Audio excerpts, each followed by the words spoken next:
ಚಿಕ್ಕ ವಯಸ್ಸಿಂದಾನು ಕೂಡ ಫೈನಾನ್ಷಿಯಲ್ ಕ್ರಿಟಿಸಿಸ್ ಅನ್ನ ಹ್ಮ್ ಅನುಭವಿಸಿರೋದ್ರಿಂದ ಅದ್ರ ಜೊತೆಗೆ ಲೈಫ್ ಬಗ್ಗೆ ಒಂದಷ್ಟು ಅರ್ಥವನ್ನ ಮಾಡ್ಕೊಂಡಿರೋದ್ರಿಂದ ಹ್ಮ್ ನಿಮ್ಮ ಪ್ರಕಾರ ಹಣದ ಇಂಪಾರ್ಟೆಂಟ್ ಹ್ಮ್ ಎಷ್ಟಿದೆ ಲೈಫ್ಗೆ ಅಂತ ಅಂದ್ರೆ ಹ್ಮ್ ಕೆಲವೊಬ್ರೆಲ್ಲಾನು ಯೋಚನೆ ಮಾಡ್ತಿರ್ತಾರೆ ಲೈಫ್ಗೆ ಮುಂದಿನ ದಿನಗಳಲ್ಲಿ ನನಗೆ ಬೇಕಾಗುತ್ತೆ ಅಂತ ಹ್ಮ್ ಹೇಳ್ಬಿಟ್ಟು ಸೇವ್ ಹ್ಮ್ ಮಾಡುವಂತದ್ದಾಗಿರ್ಬೋದು. ಹ್ಮ್ ಸೊ ನಿಮ್ಮ ಹಣಕಾಸಿನ ಬಗ್ಗೆ ಹೆಂಗಿದೆ ಲೈಫ್ ಸ್ಟೈಲ್ ಅಲ್ಲಿ ಅಂತ?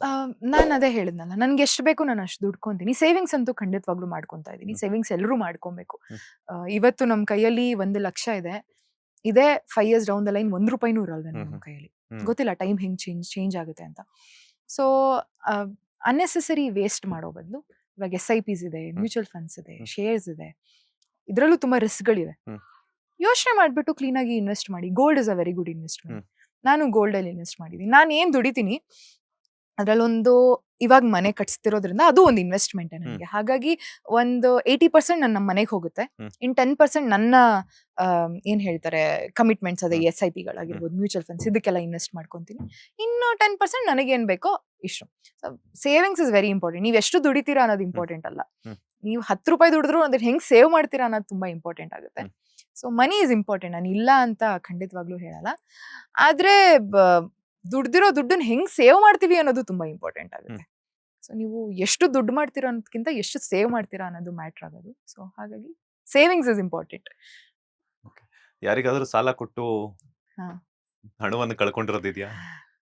ಸರ್, ಸಾಲ ಅನ್ನೋದ್ಕಿಂತ ನನ್ನ ಕಷ್ಟದಲ್ಲಿದ್ದಾಗ ನನಗೊಂದಷ್ಟು ಜನ ಸಹಾಯ ಮಾಡಿದ್ರು. ಹ್ಮ್ ಅವ್ರ ಕಷ್ಟದಲ್ಲಿದ್ದಾಗ ಅವ್ರಿಗೆ ನಾನು ಸಹಾಯ ಮಾಡಿದ್ದೀನಿ. ಹ್ಮ್ ಅದನ್ನ ಸಾಲ ಅಂತ ನಾನು ಯಾವತ್ತೂ ಅನ್ಕೊಂಡಿಲ್ಲ. ನಾನು ಯಾವತ್ತೂ ವಾಪಸ್ಸು ಕೇಳಕ್ಕೂ ಹೋಗಿಲ್ಲ ಇವತ್ತಿನವರೆಗೂ. ಸೊ ಹಾಗಾಗಿ ಅಂದ್ರೆ ಮ್ಯೂಚುವಲ್ ಅಂಡರ್ಸ್ಟ್ಯಾಂಡಿಂಗ್ ಅಲ್ಲಿ ಅಂದ್ರೆ ಅವ್ರು ಕೊಟ್ಟಿದ್ದನ್ನ ನಾನು ವಾಪಸ್ ಕೊಟ್ಟಿದ್ದೀನಿ. ಬಟ್ ಅವಾಗ ನನ್ಗೆ ಕೊಟ್ರಲ್ಲ, ಹ್ಮ್ ನನ್ ಮೇಲೆ ನಂಬಿಕೆ ಇಟ್ಕೊಂಡು ಕೊಟ್ರು ಅನ್ನೋ ರೀಸನ್ಗೆ ಇವತ್ತು ಅವ್ರು ಕೇಳ್ದಾಗ ನಾನು ಯಾವತ್ತೂ ವಾಪಸ್ ಕೇಳಕ್ ಹೋಗಲ್ಲ. ಹ್ಮ್ ಅಂಡ್ ನನ್ನ ಪ್ರಕಾರ ನಾನು ತುಂಬಾ ಸಾಲನು ಅಂತ ದೊಡ್ಡ ವ್ಯಕ್ತಿನೂ ಅಲ್ಲ ನಾನು. ಏನ್ ಸಾಲ ಅಂದ್ರೆ 3,000 4,000 ನನ್ನ ಹ್ಮ್ ಫ್ರೆಂಡ್ಸ್ ಯಾರು ಫೋನ್ ಮಾಡ್ಬಿಟ್ಟು ಅಭಿನವ್ ಹಿಂಗಿದೆ 3,000 4,000 ಕೊಡು ಅಂದ್ರೆ ಕೊಡ್ತೀನಿ. ಹ್ಮ್ ಬಿಕಾಸ್ ಪಾಪ ನನ್ನ ಫ್ರೆಂಡ್ಸು ಎಲ್ಲ ಇವಾಗ ಜಾಬ್ ಮಾಡ್ಕೊಂಡು ಇವಾಗ ಲೈಫ್ ಸೆಟಲ್ ಮಾಡ್ಕೊಂತ ಇದ್ದಾರೆ. ಸೊ ಹಾಗಾಗಿ ಯಾವತ್ತು ವಾಪಸ್ಸು ಅದನ್ನೆಲ್ಲ ಕೇಳಕ್ ಹೋಗಲ್ಲ. ನನ್ನ ಪ್ರಕಾರ ಏನ್ ಗೊತ್ತಾ, ನಾವ್ ಎಷ್ಟು ಕೊಡ್ತೀವಲ್ವಾ ಅಷ್ಟೇ ದೇವ್ರು ಅದಕ್ಕಿಂತ ಡಬಲ್ ದೇವ್ರು ನಮಗ್ ಕೊಡ್ತಾನೆ ಅಂತ. ಮೇಡಮ್ ನಾಳೆ 9 ಗಂಟೆಗೆ ಒಂದು ಕಾಲ್ ಬರುತ್ತೆ ಮೇಡಮ್ 5,000 ಬೇಕು ಅಂತ. ಖಂಡಿತವಾಗ್ಲೂ ಖಂಡಿತವಾಗ್ಲೂ ಯಾಕೆ ಹೇಳಿ? ಯಾಕೆ ವಾಪಸ್ ಕೇಳಲ್ಲ ಅಂದ್ರಲ್ಲ ಕೇಳಲ್ಲ. ಅದಕ್ಕೆ. ಖಂಡಿತವಾಗ್ಲೂ ಫೋನ್ ಮಾಡಿ. ನನ್ನ ಹತ್ರ ಇದ್ರೆ ಖಂಡಿತವಾಗ್ಲೂ ಕೊಡ್ತೀನಿ ನಾನು. ಸೊ ಹಾಗಾಗಿ ಸಾಲ ಆತರ ನಾನೇನೋ ಕೋಟಿ ಕೋಟಿ ಕೊಟ್ಟು ಕಳ್ಕೊಂಡಿದ್ದ ಅದೆಲ್ಲ ಏನು ನನ್ನ ಹತ್ರ ಇದ್ರೆ ತಾನೇ ಕೋಟಿ ಕೊಡಕ್ಕೆ. ನನ್ನ ಹತ್ರನೇ 1,000ದಲ್ಲೇ ನಾನು ಬದುಕ್ತಾ ಇರೋದು. ಸೊ ಹಾಗಾಗಿ ಆ ಥರದ್ದೆಲ್ಲ ಏನಿಲ್ಲ. Okay. ಅಭಿಜ್ಞಾ ಅವ್ರಿಗೆ ಅಡಿಗೆ ಮಾಡಕ್ ಬರುತ್ತಾ ಅಂತ? ಸರ್ ಖಂಡಿತವಾಗ್ಲೂ ಬರಲ್ಲ ಸರ್. ಹ್ಮ್ ಅಡಿಗೆ ನಾನು ತುಂಬಾ ದೂರ. ನಾನು ಇದೆಲ್ಲ ಏನ್ ಹೇಳಿದೀನಿ ಇದೆಲ್ಲ ಸ್ವಾಭಿಮಾನಿ ಅದು ಇದು ಹ್ಮ್ ಓಕೆ. ಬಟ್ ಊಟ ಬೇಕು ಅಂದಾಗ ನಾನು ನಮ್ಮ ಅಮ್ಮನ ಹತ್ರ ಅಮ್ಮ ಪ್ಲೀಸ್ ಮಾಡ್ಕೊಡಮ್ಮ. ನಮ್ಮಪ್ಪ ಹ್ಮ್ ತುಂಬಾ ಚೆನ್ನಾಗಿ ಅಡಿಗೆ ಮಾಡ್ತಾರೆ. ನಮ್ಮ ಅಮ್ಮನ ಮೇಲೆ ಡಿಪೆಂಡೆಂಟ್ ಹ್ಮ್ ನಾನು. ನಂಗೆ ಅಡಿಗೆ ಬರಲ್ಲ. ಆ, ಕಲಿಯುವಂಥ ಅನಿವಾರ್ಯತೆ ಬಂದಿಲ್ಲ ಇನ್ನೂ ಜೀವನದಲ್ಲಿ. ಹ್ಮ್ ನಾಳೆ ದಿವಸ ಬಂದ್ರೆ ಖಂಡಿತವಾಗ್ಲೂ ಕಲಿತೀನಿ. ಹ್ಮ್ ಒಂದ್ ಬರುತ್ತೆ, ಮ್ಯಾಗಿ ಬರುತ್ತೆ. ಮ್ಯಾಗಿ ಒಂದು ಬರುತ್ತೆ. ಅನ್ನ ಮಾಡ್ಕೊಳಕ್ ಹ್ಮ್ ಬರುತ್ತೆ ಅರ್ಜೆಂಟ್ಗೆ. ಸಾರು ಗಿರಿ ಇವೆಲ್ಲ ಏನು ಬರಲ್ಲ. ಅನ್ನ ಮೊಸರು ಉಪ್ಪಿನಕಾಯಿ ಅಷ್ಟೇ. ತೀರಾ ಅರ್ಜೆಂಟ್ ಆಯ್ತು. ಅಡಿಗೆ ಬರಲ್ಲ, ಕಲಿಬೇಕು. ಹ್ಮ್ ಬರಲ್ಲ. ಕಲಿಯೋಕ್ಕೂ ಇಂಟ್ರೆಸ್ಟ್ ಇಲ್ಲ ನಂಗೆ ಯಾಕೋ. ಮೈಸೂರು ಹುಡುಗರು ಯಾರಾದ್ರು ಇದ್ರೆ ಅಭಿಜ್ಞಾ ಅವ್ರಿಗೆ ಅಡಿಗೆ ನಾನು ಮಾಡೋದನ್ನ ಏನು ಗೊತ್ತಾ ಕಲ್ತ್ಕೊಳ್ಳಿ. ಅಡ್ಗೆ ಕಲ್ತಿಲ್ಲ ಹೇಳ. ನಾನು ಸಿಂಗಲ್ ಚೈಲ್ಡ್. ಹ್ಮ್ ಸೊ ನನಗೆ ಒಂದ್ ತುಂಬ ಕುಟುಂಬಕ್ಕೆ ಹೋಗ್ಬೇಕು. ಅತ್ತೆ ಮಾವ ನಾದ್ನಿ ಮೈದ್ನ ಯಾರ್ಯಾರು ಇರ್ತಾರೋ ಎಲ್ರು ಒಂದ್ ತುಂಬ ಕುಟುಂಬ. ಹ್ಮ್ ಸೊ ನನಗೆ ನಮ್ಮ ಅತ್ತೆ ಬಿಸಿ ಬಿಸಿಯಾಗಿ ಅಡಿಗೆ ಮಾಡ್ಕೊಡ್ಬೇಕು. ಹ್ಮ್ ಮಧ್ಯಾಹ್ನ ನಾನು ನಮ್ಮ ಅತ್ತೆ ಹೇಳ್ಕೊಡ್ಬೇಕು ನನ್ಗೆ, ನೋಡಮ್ಮ ಈ ತರ ಮಾಡು ನೀನ್ ಅಡ್ಗೆನ ಅಂತ. ಹ್ಮ್ ಆ ಒಂದು ಬಾಂಡಿಂಗ್ ಬರುತ್ತೆ. ರಾತ್ರಿ ಇಡೀ ಫ್ಯಾಮಿಲಿ ಕೂತ್ಕೊಂಡು ಒಟ್ಟಿಗೆ ನಮ್ಮ ಅತ್ತೆ ಮಾಡಿರೋ ಅಡಿಗೆ ಊಟ ಹ್ಮ್ ಮಾಡ್ಬೇಕು. ಸೊ ಹಾಗಾಗಿ ನಮ್ಮ ಅತ್ತೆ ಅಡ್ಗೆನ ಊಟ ಮಾಡಕ್ಕೆ ಅಂತಾನೆ ನಾನು ಅಡ್ಗೆ ಮಾಡಕ್ ಕಲ್ತಿಲ್ಲ. ಅವ್ರ ಕೈಯಿಂದಾನೆ ಹೇಳ್ಸ್ಕೋಬೇಕು ಅಂತ. ಹೇಳಿಸ್ಕೊಬೇಕು ಅಂಡ್ ಆ ಊಟ ನಾನ್ ತಿನ್ಬೇಕು. ಹ್ಮ್ So ಹಾಗಾಗಿ ಮದ್ವೆ ಆದ್ಮೇಲೆ ನಮ್ಮ ಅತ್ತೆ ಹತ್ರನೇ ಹೇಳಿಸ್ಕೊಳ್ಳೋಣ ಅಂತ ಕಲ್ತಿಲ್ಲ ನಾನು. ಹ್ಮ್.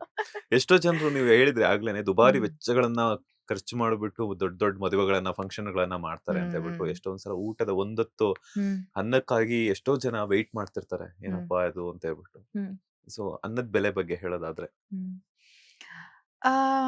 ನನಗೆ ಇವತ್ತಿನವರ್ಗೂನು ನಂಗೆ ಅನ್ನ ಸಿಕ್ತೆ ಆ ಥರ ಕಷ್ಟ ನಾನು ನೋಡಿಲ್ಲ ಹ್ಮ್ ಜೀವನದಲ್ಲಿ. ದೇವರು 3 ಹೊತ್ತು ಊಟ ಇವತ್ತಿನವರೆಗೂ ಕೊಟ್ಟಿದ್ದಾನೆ. ಹ್ಮ್ ಆದ್ರೆ ಐ ಥಿಂಕ್ ಎಲ್ರಿಗೂ ಆ ಸ್ಟ್ರಗಲ್ ಅನ್ನೋದು I think they should know ಊಟದ ವ್ಯಾಲ್ಯೂ. ಎಷ್ಟೋ ಜನಕ್ಕೆ ಊಟ ಇರಲ್ಲ. ನಾನು ಅದೇ ಆಸ್ ಐ ಟೋಲ್ಡ್, ಮದುವೆ ಈ ವಿಷಯ ಎಲ್ಲ ಮಾತಾಡಿದಾಗ, ನೀವು ಕೋಟಿ ಕೋಟಿ ಕೊಟ್ಟು ಮದುವೆ ಮಾಡೋ ಬದಲು ಅದೇ ದುಡ್ಡನ್ನ ಡೊನೇಷನ್ ಮಾಡಿ. ಅಷ್ಟು ಬೇಡ, ಸ್ವಲ್ಪನಾದ್ರೂ ಮಾಡಿ, ಅದು ಪುಣ್ಯನೇ ಅಲ್ವಾ.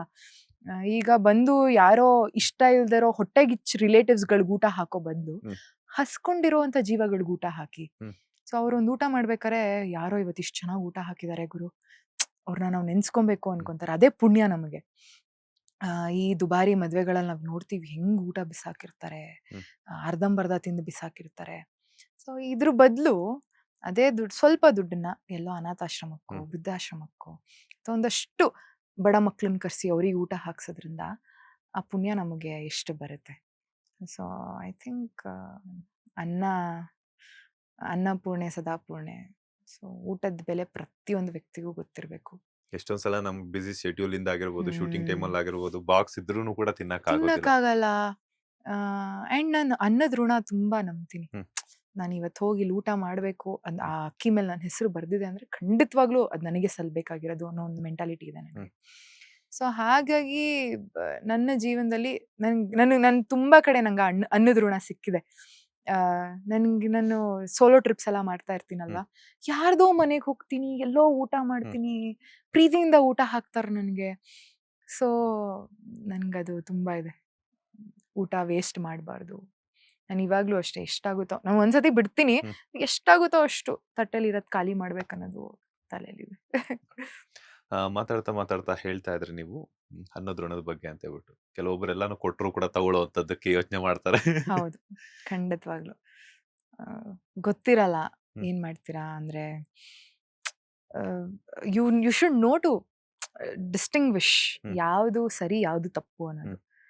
ಮೋಸ್ಟ್ ಆಫ್ ದ ಟೈಮ್ ಇವ್ರು ಹಿಂಗ್ ಮಾಡ್ತಾ ಇದಾರೆ ಗುರು, ಕಾಪಿ ಮಾಡಕ್ ಹೋಗ್ಬಿಡ್ತೀವಿ ಲೈಫ್ನ. ಅದು ತುಂಬಾ ತಪ್ಪು. ಕಂಪ್ಯಾರಿಸನ್, ಕಾಪಿ ಮಾಡೋದು, ಇವ್ರ ಲೆವೆಲ್ಗೆ ತಕ್ಕನಂಗೆ ಇರಬೇಕು, ನಾಟ್ ನೆಸೆಸರಿ. ನಮ್ಮ ಆತ್ಮಕ್ಕೆ, ನಮ್ಮ ಮನಸ್ಸಾಕ್ಷಿಗೆ ಯಾವ ತೃಪ್ತಿ ಕೊಡುತ್ತೋ ಆ ಕೆಲಸ ಮಾಡಬೇಕು ಅಷ್ಟೇ. ಲೇಟೆಸ್ಟ್ ಹಾಗೂ ಇಂಟ್ರೆಸ್ಟಿಂಗ್ ಸುದ್ದಿಗಳಿಗಾಗಿ ಬಾಸ್ ಟಿವಿ ಕನ್ನಡ ಚಾನೆಲ್ನ ಸಬ್ಸ್ಕ್ರೈಬ್ ಮಾಡಿ. ಹಾಗೆಯೇ ಬೆಲ್ ಐಕಾನ್ ಪ್ರೆಸ್ ಮಾಡಿ. ಇದರ ಜೊತೆಗೆ ಫೇಸ್ಬುಕ್, ಇನ್ಸ್ಟಾಗ್ರಾಮ್, ಎಕ್ಸ್ನಲ್ಲೂ ಮಿಸ್ ಮಾಡದೆ ಫಾಲೋ ಮಾಡಿ.